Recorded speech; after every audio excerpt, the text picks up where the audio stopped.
Hello, role-playing people, and today I want to tell you the story of a Vozhd, as weird as that might sound. These flesh titan behemoth war machines made of dozens of ghouls are usually 2 stories tall and weigh at least 6 tons. The smallest of their kind are made of at least 15 bodies, though most were made of at least 30 plus. The Obertus Library in New York houses an account of a Vozhd made of over 100 bodies. Some Tzimisce incorporate animals into their creations: wolves, bears, cows, horses, even goats, all flesh-crafted alongside the ghouls into a single, mindless entity, an enraged flesh titan which is no longer self-aware, as all the bodies and minds are amalgamated to form something little more than a beast, an enraged, agonizing beast kept loyal and commanded by its maker through the use of blood bonds and the discipline of animalism. What story is there to tell about such a creature other than the unimaginable tortures its constituent parts endured as they were forced into one another, as their minds broke and were stripped of thought, leaving them with only enough awareness to act on sensory input, using their senses and titanic strength to charge and destroy the Tzimisce's enemies, from horrified armies to entire castles or even cities. As you can well imagine, a Vozhd doesn't live long given its use as a siege weapon, given that its master probably doesn't intend to waste entire herds of cattle feeding this monster after using it. During and after the siege, we can imagine the Vozhd prolongs its miserable existence for a while by stripping dead soldiers of their armor and devouring the corpses until it runs out of food sources and is left to die. Well, today I want to tell you the story of the smallest, oldest, most long-lived, sentient Vozhd, whose story gets a happy ending. No, dear listeners, I was not tied to a chair and involuntarily fed copious amounts of Malkavian vitae or fey blood, nor did they dementate me into Chiroptera feces levels of insanity. Such a creature did exist, and it was called Sclav. That's not an actual name, it just means slave. Created sometime in the 16th century by Danica Ruthven, the mistress of Hunedoara, Sclav was used as a shock troop in the retaking of the castle from the Tremere. It survived the battle mostly intact, so Danica patched it up and kept it around as a defender, as a beast of burden, or as a hunting dog, since it loves dismembering and eating trespassers. Surprisingly, Sclav is allowed outside the castle itself, like all of the other ghouls and retainers, and it can easily slip out of the inner courtyard by simply lifting the portcullis at the old gate or the main gate bridges and exploring the nearby grounds. There is no chance of it running away, since it is fiercely loyal to Danica and bloodbound not only to her, but to all the 12 Inconnu. So what does this creature look like? Well, as mentioned before, this is the world's smallest Vozhd, made of only 10 people, approximately. Though it is ridiculously strong for its size, being able to rip a canite in two, uproot a tree, or cut through a horse and rider in a single strike of its taloned hands. It stands only 9 feet, or 2.5 meters tall. The torso, covered in very dense bone plates which shield the internal organs from all sides, is quite heavy, so a second set of very muscular arms is used in support and mobility. It has 2 very thick and strong legs and 4 arms, frequently using the lower set for locomotion, moving like an ape. When using all of its limbs to sprint, it is almost as fast as a horse, which for its build is amazing. Its head exhibits multiple faces, mouths, and eyes, and it almost seems to sink into the torso or meld with the torso since it doesn't really show any visible neck. As you can imagine, this entity still needs sustenance, despite it essentially being a 4 centuries old ghoul requiring a constant dose of vitae from the Tzimisce of Hunedoara. It also needs food. Sclav is not a fussy eater, devouring anything from fresh kills to week-old corpses, animal, human, or canite. But quantitatively, it needs about 1 body a day, human or large animal, and when it's particularly hungry, it can eat all of that in a single sitting. Luckily, Sclav need not be fed daily, since it can also sleep for weeks on end when its services aren't needed, entering a form of hibernation. Since it's so small, it can crouch on all 4s to pass through the doorways of the castle, so it can easily take its meals or go to the toilet outside, away from the already horrified eyes of the servants, which have to perform their duties knowing such a creature is around. It makes its lair, or nest, in a corner of the knight's hall, on a bed of rotting straw and leaves, but when it doesn't sleep there, it's probably patrolling the grounds, hunting or following whatever orders Danica is giving it. Then we come to behavior.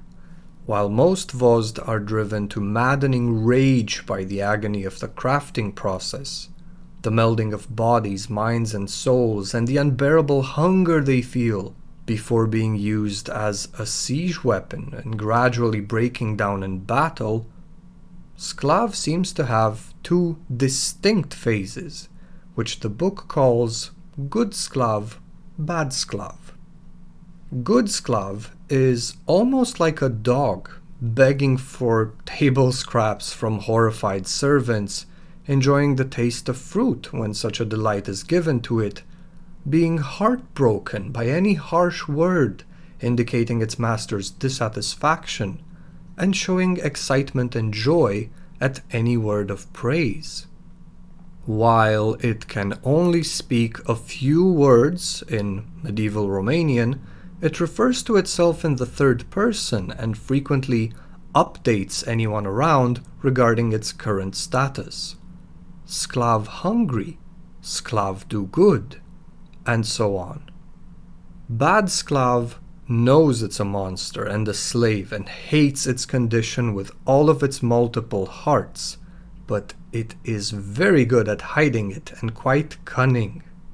It takes petty revenge on those around by sabotaging certain duties and efforts of theirs in a way that doesn't really bring about any punishment, but might lead to the punishment of other servants. It hates being a loyal dog sitting on its bed of straw and being given food, so it goes hunting for something alive and fresh. Stalking the grounds beyond the castle walls, Sclav has gotten really good at imitating the voices of the servants, given that it has multiple mouths and voice boxes. When external prey, such as hikers, isn't available for hunting, for simply chasing down and ripping to shreds, the Vozhd lures the castle servants in areas that are beyond observation, unsafe for servants to be in, knocks them out and takes them beyond the walls, into the woods, where it plays cat and mouse with them before eating them in one sitting. Bad Sclav seems to enjoy eating Tremere in particular, when it has access to vampire food, since it has been its most prized catch for centuries during the Tzimisce Tremere conflicts. Now we get to probably the most interesting part. The Vozhd is not only self-aware to some degree, but it's becoming aware of some of its constituent parts. After centuries of living in this supernatural condition, after countless conversations with the demonic entity which protects Hunedoara Castle, Sklav's commingled minds have started remembering fragments of their identities, individual memories, and so on. The Vozhd is made of at least 2 Ottoman soldiers. One of them, Yusuf, quotes the Quran and enjoys women, food, and strong drink, even though he knows it's a sin. Then we have Gjörg, Bogdan, and Okulina. Gjörg is an old peasant who has memories of a peasant revolt. Bogdan is a soldier who's lost limbs in battle, quick to anger and surprisingly scared of again being dismembered. And Okulina is a Russian girl who patiently endures her pain, is afraid of speaking her mind, and believes she can still flirt. Oh boy, the flirting Vozhd. That's probably the creepiest thing I've ever heard of. And these are only the personalities strong enough to manifest. There's quite a few others in there. Well, these shards of individuality don't really manifest for extended periods of time, but when they do, Sklav displays exceptional linguistic skill, speaking foreign languages as natives do. It manifests emotions and desires.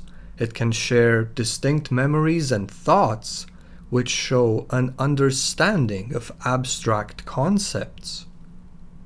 Of course, any such display is short-lived, and the Sklav personality, which is dominant, good or bad, always comes back and drowns out any distinct voices.